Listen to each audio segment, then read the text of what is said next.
안녕하십니까. 욕실마스터 황지석입니다.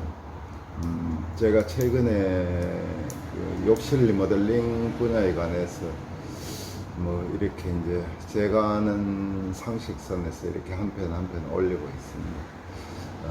오늘도 역시 이 리모델링 분야에 입문하면서 반드시 알아야 될 그런 부분들, 참고 사항들, 이제 이런 거를 제가 한번 말씀드려보고자 합니다. 저희들이 이제 요즘은 이쪽 업계에 있는 분들은 그 화장실이라고 칭하기보다는 욕실이라고 이제 많이 칭하고 있습니다. 욕실 리모델링, 뭐 욕실 문화, 이제 이렇게 하는데, 이게 이제 어떤 흐름이냐 하면은, 예전에는 그 화장실이라 하면 단순 어떤 용무 보는 이런 공간을 이제 뛰어넘어서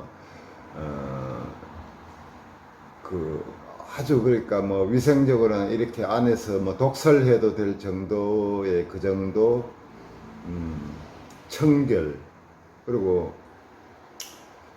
그 욕실 안에서 요즘은 이제 뭐 파티션도 되어 있고 또 샤워 부스도 되어 있고 이래서 이제 그 샤워 공간하고 이쪽 또 양변기 부분하고 이렇게 막 분리도 하고 이렇게 하다 보니까 이제 뭐 예전에 이제 단순 어떤 용무 보는 공간에서 조금 뭐 쉽게 말해서 뭐 문화적으로라 하면은 뭐 어울릴지 모르겠는데, 뭐 그렇게 이제 방금 언급했듯이 요즘은 이제 폰도 또 많이 보잖아요. 이제 화장실 안에서 폰도, 스마트폰도 보고 뭐 이래 하다 보니까 그 기능이 조금 이제 예전에 비하면 조금 업그레이드 되었다, 뭐 이렇게 볼 수 있지 않겠나 싶습니다. 그래서 이제 이 리모델링 하는 소비자 입장에서 봤을 때, 예전에 뭐 물 잘 나오고 뭐 변기 안 깨지고 세면기 안 깨지고 하면은 썼지만은, 요즘은 특히 아파트 모델하우스 가보면은 상당히 잘 되어 있죠. 그리고 뭐 바닥만 해도 뭐 줄눈 반짝반짝하게 그렇게 해놓은 데도 많고, 그래서 이 업계 전망이 점점 밝지 않나 이렇게 봅니다. 그리고 또 이 욕실, 다른 공사하고 다르게 이 욕실 리모델링의 하나의 장점이라 하면은 이제 그 실내 작업입니다. 전부 실내에서 이루어지는 작업이고 하다가 보니까 이 날씨하고 뭐 전혀 관계가 없습니다. 날씨하고 어떤 이제 공사 계약을 하게 되면은 정확한 날짜에 이제 공사가 되는 게, 내부에서 쉽게 눈이나 비가 와도 괜찮죠. 그리고 뭐 겨울에 날씨가 되게 추워서 외부에서는 뭐 아무것도 할 수 없지만 실내에서는 뭐 날씨하고 상관없이 할 수가 있습니다.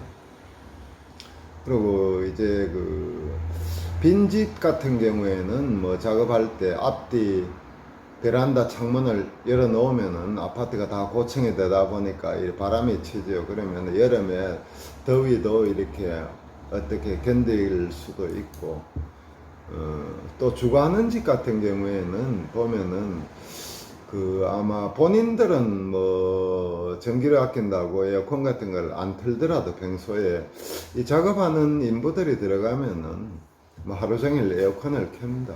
그래서 어떤 그런 점에서 날씨에 상당히 자유롭다, 뭐 이렇게 말씀을 드려봅니다. 특히 이번 여름에 그 장마 기간이 상당히 길었죠. 그래서 제 주변에도 뭐 어떤 기술을 가지고 이 노가다 쪽에 뛰는 사람들이 있는데, 그 사람들 같은 경우 올 여름 같은 경우에는 공백 기간이 상당히 많았었습니다. 집에서 쉬는 기간이.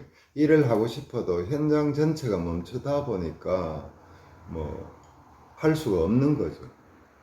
그렇지만은 이 리모델링 특히 욕실 리모델링 하는 경우에는 뭐 정확한 날씨하고 전혀 무관하게 이렇게 다 공사가 이루어졌었습니다.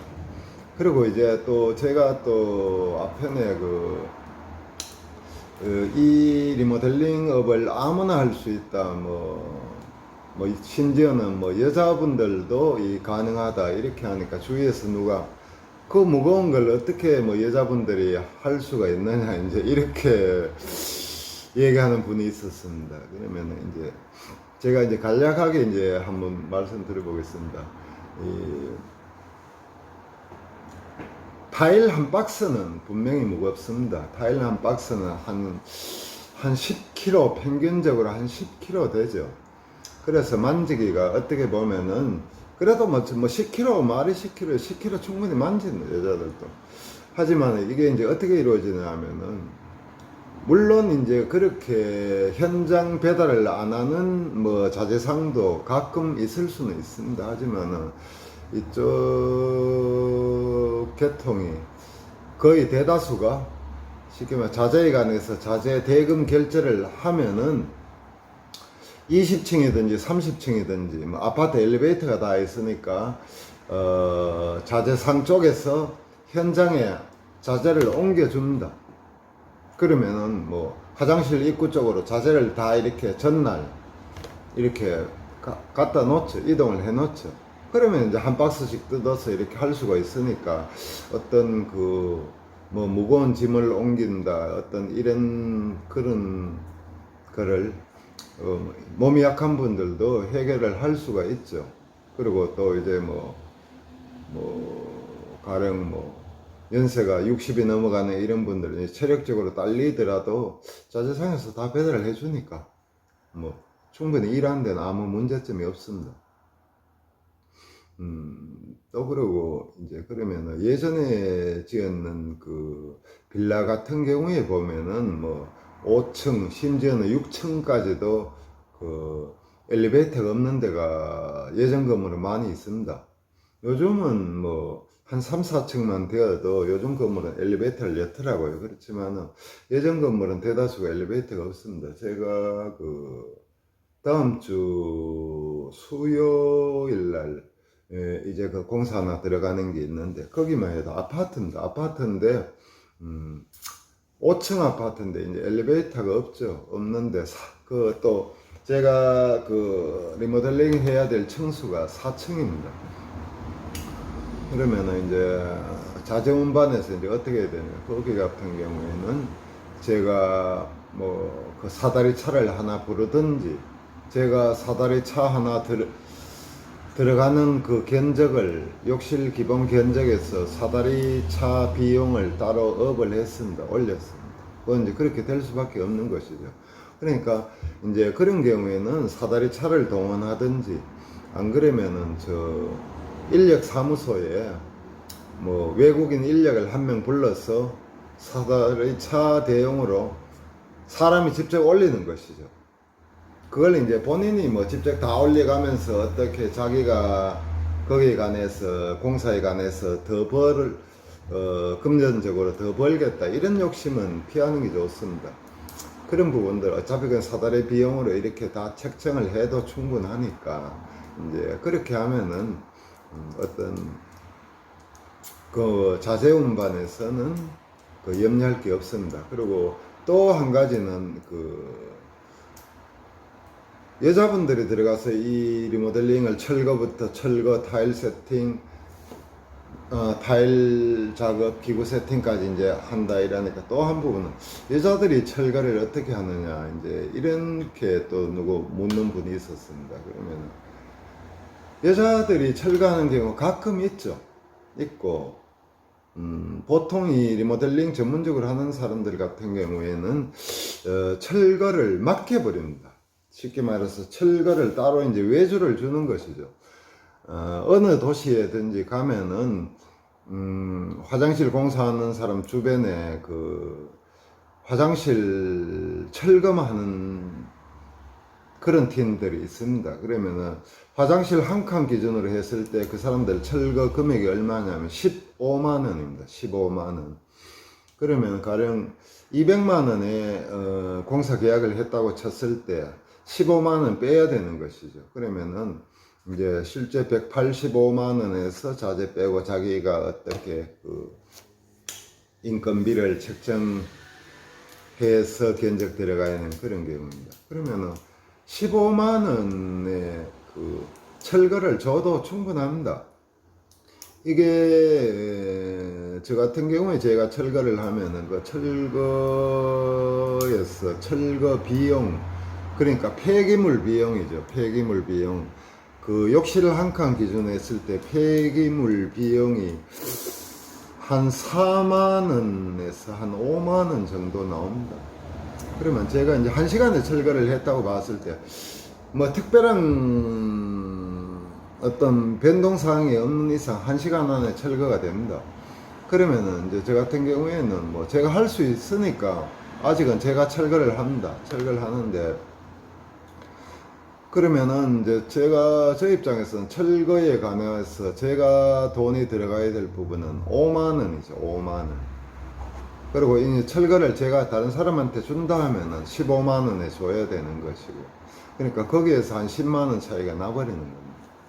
그리고 이제 그렇게 하면은 뭐 여자분들도 철거 전화해서 철거업체에 전화해서 가령 뭐 내일 오전 뭐 9시까지 어느 아파트 철거를 해주세요 이래 하면 철거하고 나면 송금해버리면은 뭐 됩니다. 그렇게 이제 그렇게 철거도 하면은 그 별 문제가 없고, 그래서 이게, 그리고 기구 세팅 같은 거는 여자분들도 다 할 수 있습니다.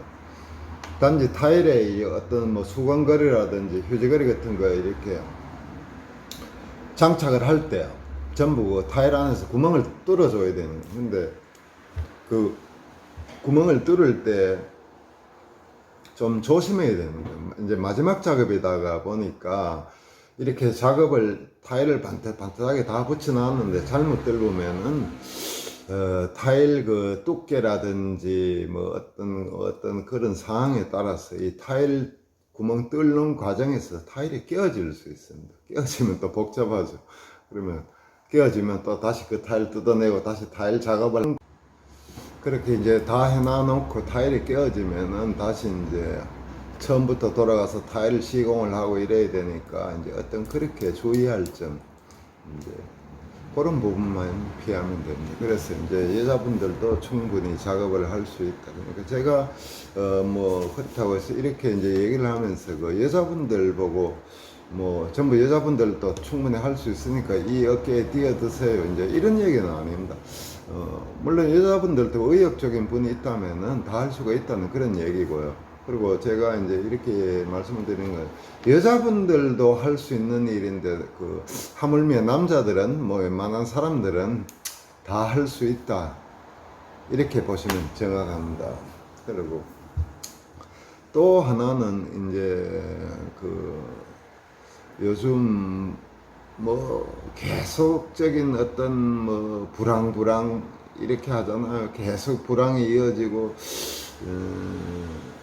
이게 뭐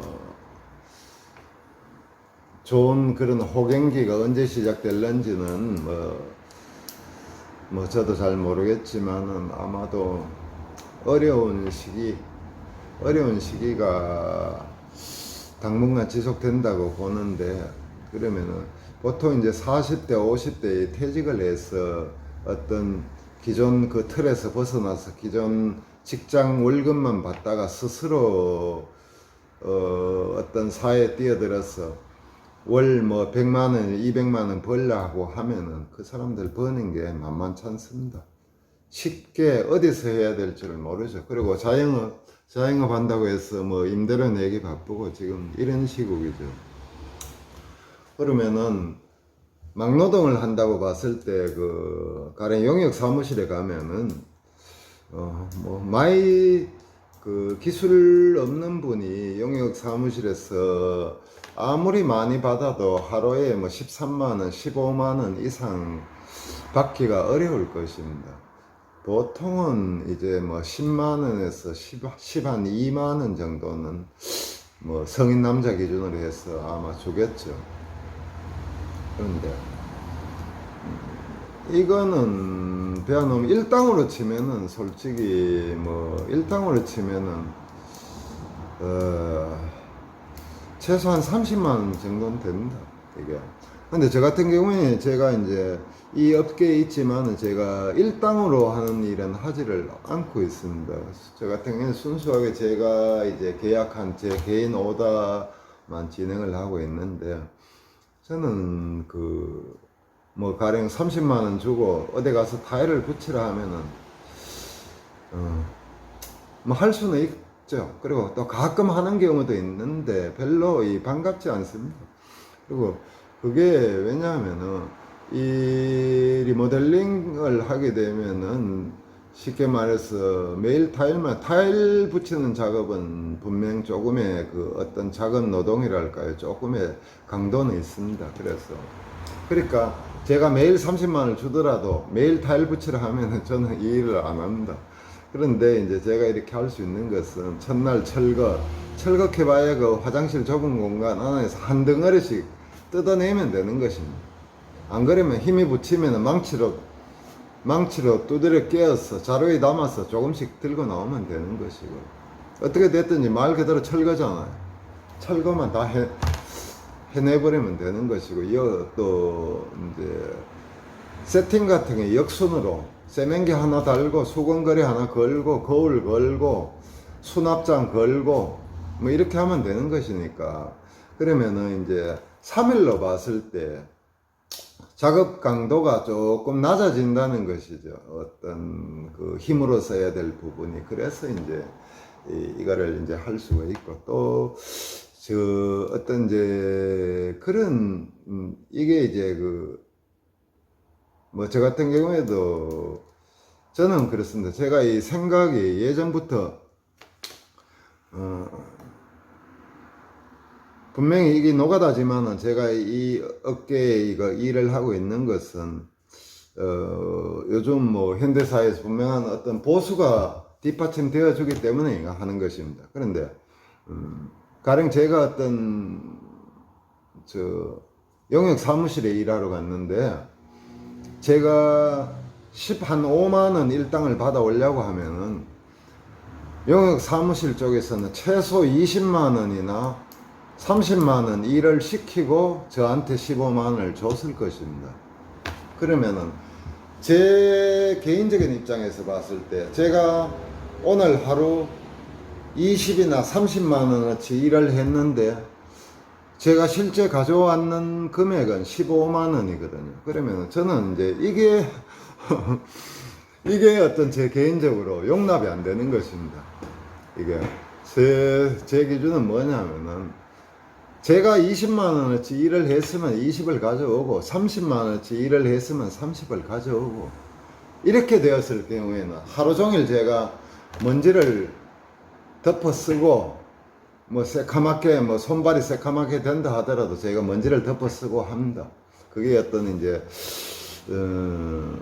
뭐 다른 사람들하고 조금 틀리는, 뭐 제가 그걸 뭐라 해야 되나요? 뭐 생각하는 어떤 그런 기준 중에 하나입니다.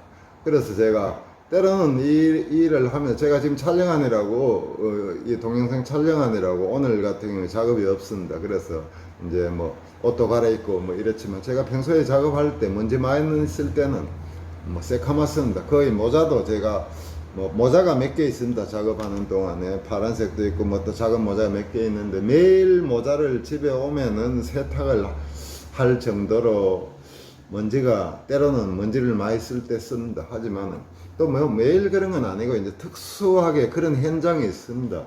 예견치 못하게 먼지가 발생될 수밖에 없는 그런 현장, 뭐 어떤 돌발상, 변수죠. 변수 하다가 보면은 이제 그런 경우가 나오는데, 그런 현장에서는 이제 먼지를 씁니다. 하지만은 제가 앞서서 말씀드렸듯이 할 수 있는 것은, 제가 그렇게 먼지를 썼을 망정 다른 사람 뭐 10만원 15만원 벌 때 제가 30, 40을 가져왔는 것입니다.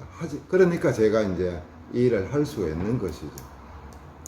그래, 그 정도로 어떤 이게 3D 업종이지만은 어떤 보수적으로 상당히 그 메리트가 있습니다. 그리고 특히 이제 가령 뭐 50이든 60이든 뭐 40대 조기 퇴직이든 퇴직한 분들, 그런 분들이 어떤 뭐 가령 뭐 연금 같은 게 제대로 안 되어 있다고 봤을 때 한 달에 이거 배워서 공사 한두 개 해버리면은 다른 사람 뭐 연금 받는 수준이 됩니다. 그 정도는 뭐 놀아가면 해도 안 되겠습니까? 제가 다음 편에 간략 이 뭐 어떤 영업 노하우이기도 하니까 뭐 제가 전체적으로 세세하게 말씀드릴 수는 없지만은 뭐 간략하게 또 그런 부분도 기회가 닿는 대로 또 그러면 이 업을 배워서 어떻게 해야 이제 저처럼 이렇게 욕실 마스터로서 어떤 움직일 수가 있고 개인 오다를 따고 뭐 적절한 그 생활 유지가 되게끔 이렇게 할 수 있느냐, 이런 부분들을 또 제가 또 다음 편에 또 뭐 간략하게나마 또 말씀을 한번 드려보도록 하겠습니다. 자, 그럼 오늘 여기서 이만 마치도록 하겠습니다. 감사합니다.